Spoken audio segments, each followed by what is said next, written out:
में क्या चेंज होता है और शेयरिंग में क्या चेंज होता है।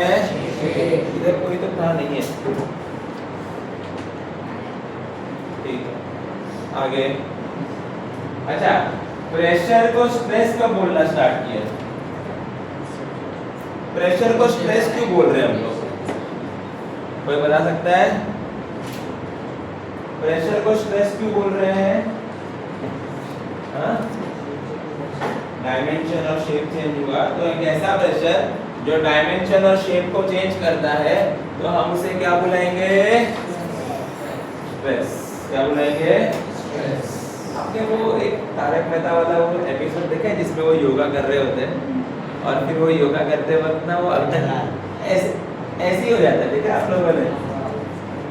तो क्योंकि वो योगा करते वक्त ना मसल बहुत ज्यादा ऐसे स्ट्रेच होते रहते हैं ना, तो उसका यहाँ का मसल ना खिंच जाता है।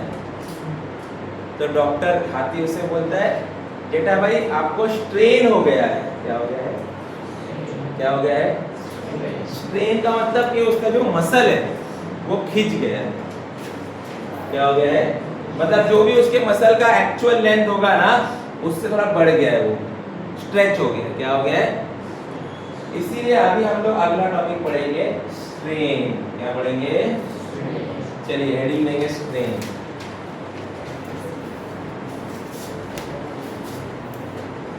हेडिंग लेंगे स्ट्रेन। जैसे वो जेठालाल को वो योगा करते वक्त उसका वो कमर में स्ट्रेन आ जाता है, मतलब बेसिकली उसका जो मसल है वो खिंच जाता है। मसल क्या होता है? ऐसे खिंच गया।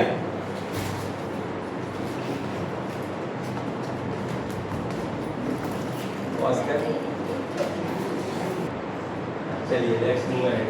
देखिए स्टूडेंट्स, स्ट्रेन का बेसिक मतलब है, हिंदी में ऐसे कहेंगे तो खिंचाव। कोई चीज है जो खिंच गई है, इसे इंग्लिश में कहेंगे स्ट्रेच। क्या कहेंगे? इलॉन्गेशन। क्या कहेंगे? एक्सटेंशन। क्या कहेंगे? क्लियर हुआ सबको? पक्का? तीन बातें बताई मैंने। स्ट्रेन का मतलब हिंदी में क्या है? खिंचाव, खींच गया। ठीक है, जैसे हम रबर बैंड को खींचते हैं ना, दैट इज स्ट्रेन। क्या बोलेंगे उसको? इंग्लिश में कहेंगे स्ट्रेच। क्या बोलेंगे? इलॉन्गेशन। क्या कहेंगे? एक्सटेंशन। अब मैंने इतने सारे वर्ड क्यों बोले? जब हम एमसीक्यू को सॉल्व करेंगे स्टूडेंट्स तो इसमें हमें इतने सारे वर्ड्स देखने मिलेंगे। कहीं पे एक्सटेंशन लिखा होगा, कहीं पे इलॉन्गेशन लिखा होगा, कहीं पे स्ट्रेच्ड लिखा होगा। समझ में आया क्या? कहीं पे कुछ नहीं तो सिर्फ लिखा होगा चेंज इन लेंथ। क्या लिखा होगा? इन सब का मतलब है स्ट्रेन की बात हो रही है। किसकी बात हो रही है? किसकी बात हो रही है? स्ट्रेन। आई होप सब लोग को यहाँ तक क्लियर है। पक्का सबको समझ में आया स्ट्रेन? चलो स्ट्रेन का मतलब क्या है आइए देखते हैं। हमने देखा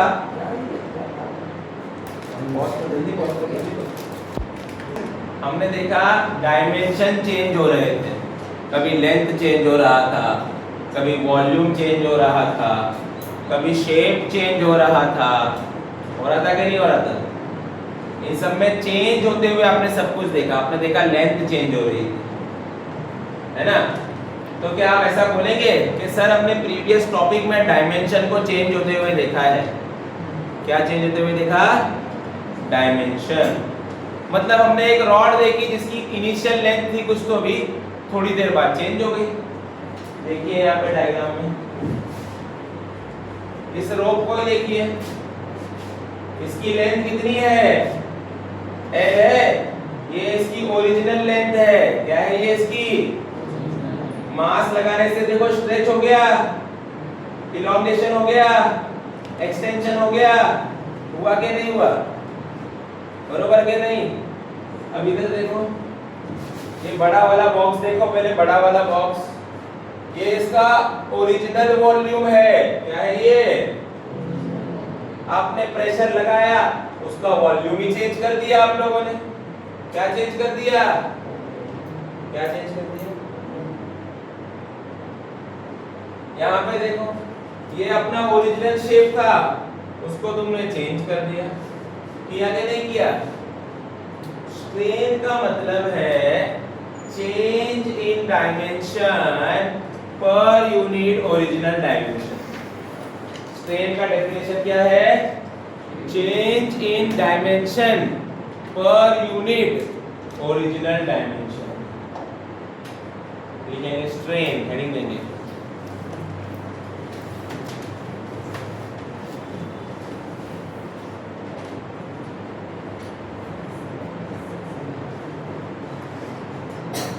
स्ट्रेन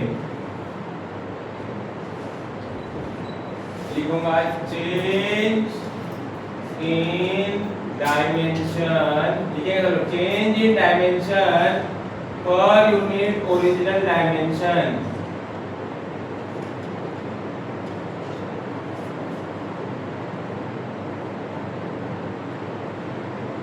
is called strain.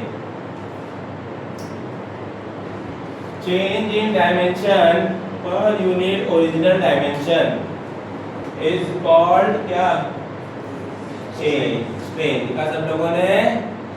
आया ना? अरे डायमेंशन अपॉन डायमेंशन, तो डायमेंशन डायमेंशन कट हो जाएगा ना, इसीलिए इसका कोई यूनिट नहीं है। स्ट्रेन यूनिट लेस है। क्या है? जिसका यूनिट नहीं होता ना, उसका डायमेंशन भी नहीं होगा। बरोबर क्या नहीं? आया ना? चलिए लिखेंगे यूनिट लेस, डायमेंशन लेस। आपको यूनिट से मेजरमेंट पढ़ा रहे होंगे ना, तो उसमें यूनिट्स और डायमेंशन के बारे में सिखाया होगा। तो यूनिट लेस और डायमेंशन लेस। स्ट्रेन एक ऐसी चीज है जिसका हम लोग कैलकुलेट करते हैं change in dimension upon original dimension. Dimension dimension cut हो जाता है, इसीलिए उसका ना कोई यूनिट है और ना कोई डायमेंशन है। आई होप सबको यहाँ तक क्लियर हो गया, कोई प्रॉब्लम नहीं है। चलिए आगे बढ़ेंगे।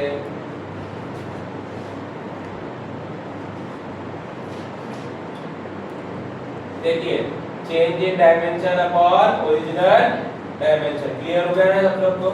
डायमेंशन का मतलब क्या है? लेंथ, वॉल्यूम, यही होता है ना इसका मतलब। तो अगर आप इसे देखिए, ये डायग्राम को, अब मैं सेम डायग्राम वापस कॉपी कर रहा हूँ उधर अगले स्लाइड में, ठीक है? ध्यान से देखिएगा। ये हमारी सीलिंग है, ये हमारा रोप है, इस पे हमने मास लगाया है। इसकी इनिशियल लेंथ है या L1 बोल देता हूँ, थोड़ी देर बाद खींच गया, अब नया लेंथ L2 आया। हाँ भाई, इसका ओरिजिनल लेंथ कितना है? L1। फाइनल लेंथ कितना है? L2। अगर मैं आपसे कहूँ चेंज इन लेंथ बताइए, क्या बताइए? तो आप बोलेंगे सर L2 माइनस, बोलो सही है क्या? इसकी ओरिजिनल लेंथ मतलब इनिशियल लेंथ बताइए, क्या है इसकी इनिशियल लेंथ? हाँ, डायमेंशन का मतलब लेंथ भी होता है ना, होता है क्या नहीं? यहाँ पे आपको क्या चेंज होते हुए दिखाई दिया?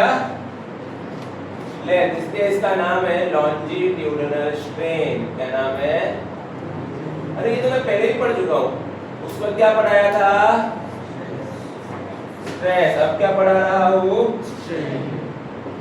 चलिए हेडिंग देंगे लॉन्जिट्यूडिनल स्ट्रेन और डायग्राम बनाइए, ये सब लिखिए। पॉज करो।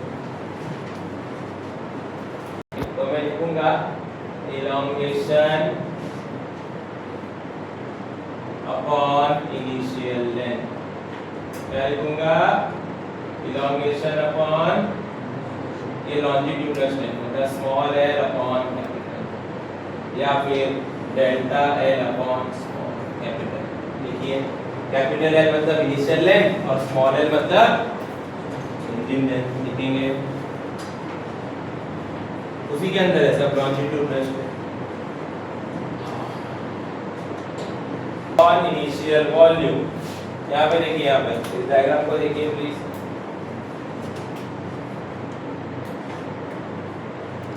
पहले इसका वॉल्यूम V1 था, बाद में इसका वॉल्यूम V2 हो गया। वॉल्यूम चेंज हुआ कि नहीं हुआ? हुआ या नहीं हुआ? तो इसका मतलब इसमें वॉल्यूम स्ट्रेन अप्लाई हुआ है। क्या अप्लाई हुआ है? ये है इसका वॉल्यूम। ठीक है स्टूडेंट्स, चलिए हम सब लोगों ने मैथमेटिक्स तो पढ़ाई है 10th स्टैंडर्ड तक। tan थीटा की फॉर्मूला बताइए।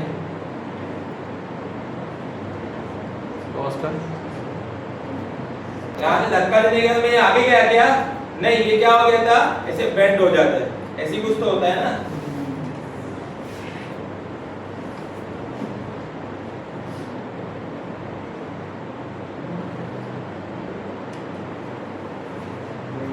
देखिए फिर से देखेंगे सब लोग। ये ऐसा था, इसको जब धक्का दिया गया तो ये ऐसे बेंड हो गया। हुआ कि नहीं हुआ? तो क्या आप ऐसा बोलेंगे कि ये इसकी ओरिजिनल साइड थी? क्या थी इसकी? ये वाली लाइन दिख रहा है आपको? पहले वो यहां हुआ करता था ए पे। पहले बताओ सबको समझ में आया क्या? जैसे ही आपने उसको धक्का देना स्टार्ट किया, वो यहां से यहां चला गया। कितने का चेंज आया? ये देखो, ये दिख रहा है क्या आपको? इसको बोलेंगे डिस्प्लेसमेंट। क्या बोलेंगे? क्या बोलेंगे? या फिर change in side. Change in, पहले इधर था ना, यहां से धक्का देने के बाद ऐसा हो गया, तो चेंज कितने का आया? इतना सा चेंज है। दिख रहा है आप लोगों को? ये चेंज आया ना। पहले स्ट्रेट था, यहां से धक्का देने के बाद चेंज हो गया।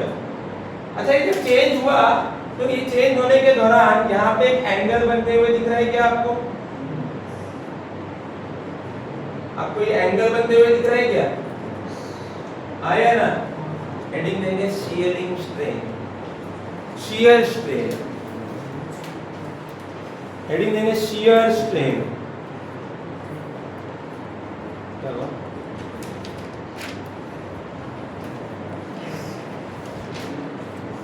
हेडिंग देंगे शीयर स्ट्रेन। क्यों इतना स्पेस भी छोड़ रहे हैं? लिखा नहीं डायग्राम बना। हाँ भाई इधर ध्यान। मास की वैल्यू कितनी है? 2, जी की वैल्यू 10, पाई की वैल्यू 22/7, 10⁻² का स्क्वायर। अब ये 7 ऊपर जाएगा तो ये 14/22 multiply by 10 into 10⁻⁴। Power multiply है ना। अब ये ऊपर जो 10 है उसके ऊपर पावर में 1 है, ये ऊपर जाएगा तो +4 हो जाएगा, तो ये हो जाएगा 7/11 मल्टीप्लाई बाय 10⁵। हाँ भाई पहले बताओ यहाँ तक समझ में आया क्या? अभी 7/11 क्या होगा? 0.63 into 10⁵। एक 0 इसको दे दो, पाई में से एक 0 इसको दे दो, तो एक डेसिमल आगे 6.3 into 10⁴ पास्कल। देखिए ऐसे हम सॉल्व करेंगे तो इजीली हो जाएगा।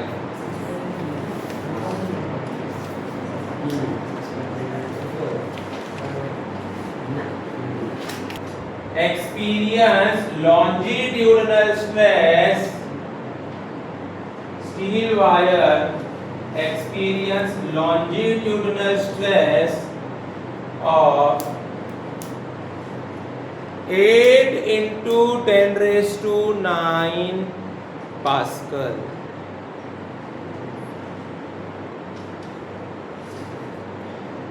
Eight into 10⁹ Pascal। तो इस तरह इसे सॉल्व करेंगे। जब स्ट्रेस सेव दिया जाएगा तो m1g/πr1² और m2g/πr2²। जी कट, पाई कट, सॉल्व किया। चलो एक और सवाल लेंगे स्टूडेंट्स, फटाक से एक और सवाल लेंगे। चलिए एक क्वेश्चन और लिखेंगे। चलिए बोलने लग रहा हूँ, सब लिखेंगे। A steel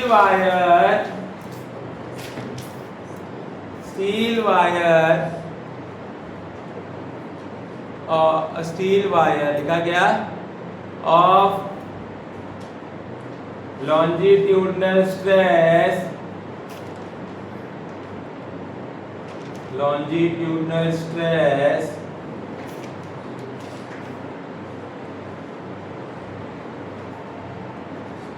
1 into 10⁹9 Pascal। 1 into 10⁹9 pascal. सबने लिखा क्या? 1 into 10⁹9 पास्कल। एवरीवन सबने लिखा स्टूडेंट्स? कोई प्रॉब्लम तो नहीं है ना यहाँ तक? Okay. What will be the area of the wire if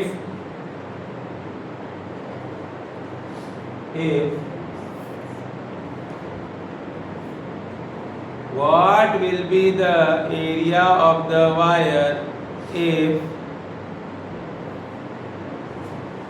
40 Newton force applied on it? If 40 Newton force applied on it। हाँ भाई, यहाँ पे आप कौन सी फॉर्मूला लेना प्रिफर करेंगे? Stress equal to F upon A, क्योंकि यहाँ पे एरिया पूछ रहा है और फोर्स दे रहा है। सबको समझाना। चलिए सॉल्व करके बताइए।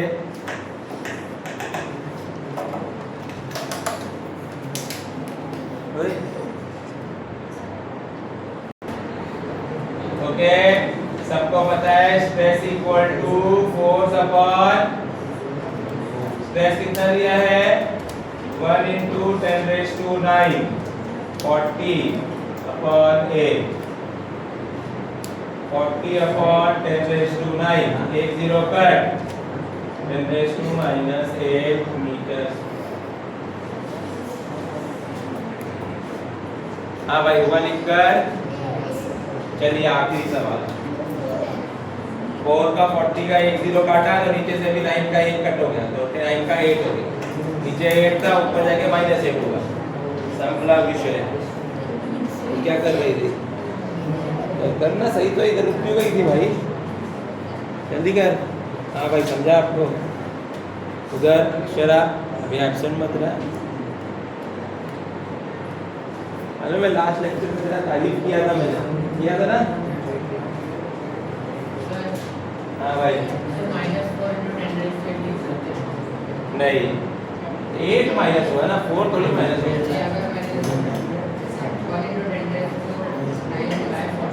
वैसे कहते को एरिया निकालना ना, ये इधर ये कैसे होएगा? ये चलो भाई, ऊपर नहीं हो गई। हाँ भाई, आखिरी सवाल लिखिए। एक आखिरी सवाल।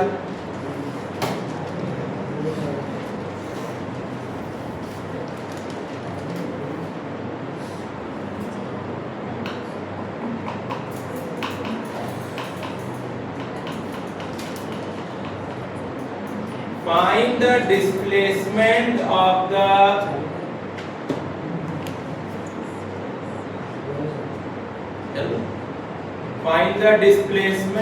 बंद हो गया। Find the displacement of the solid cube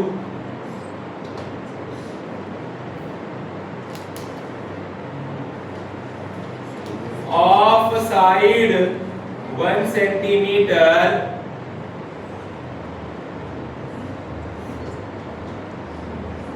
of side 1 centimeter। ठीक है क्या? If shear strain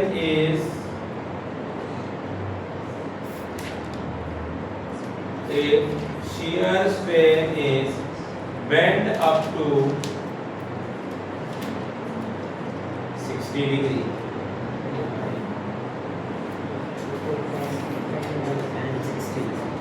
tan 60 कितना होता है बताओ। देखिए कितने लोग 10 पढ़कर आए अच्छे से। tan 60 कितना होता है?